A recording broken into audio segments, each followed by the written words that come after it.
dalam lingkungan muslim semestinya hukum pezina ini diterapkan, yaitu dengan cara dicambuk kalau dia belum menikah dan diasingkan setahun, kalau dia sudah menikah maka dirajam,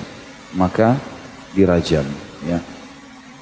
Dan ini Umar bin Khattab sangat khawatir jangan sampai nanti tiba di akhir zaman, ya mungkin kayak di zaman kita sekarang malah dianggap asing dan aneh kalau wanita atau laki-laki atau pria yang berzina setelah menikah dirajam.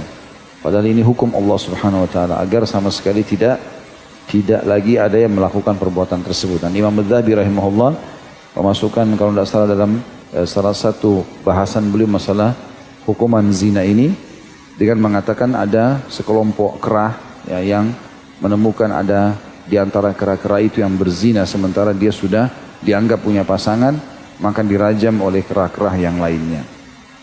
Jadi hukum ini bukan hukum yang kejam, ya, tapi hukum ini adalah hukum Allah Subhanahu wa taala. Kita bisa bayangkan teman-teman bagaimana sakitnya hati seseorang kalau menemukan pasangannya berzina sama orang lain. Ya.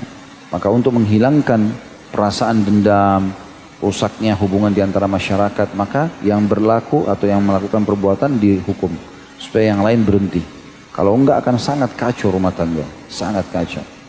Ada seseorang profesor setahu saya dari Prancis, orang itu masuk Islam gara-gara dia meneliti tentang masalah fungsi daripada masa iddah, kesucian rahim.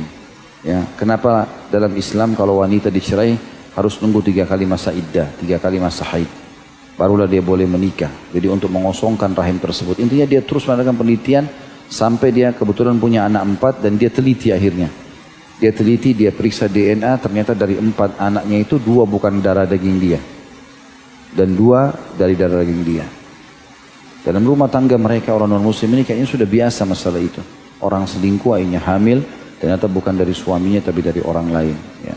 Tentu kalau ada orang yang pernah melakukannya beristighfar dan bertobat kepada Allah SWT, jangan diulangi dan jangan dibongkar aib itu. Tapi kalau tidak dilakukan maka harus ditinggal.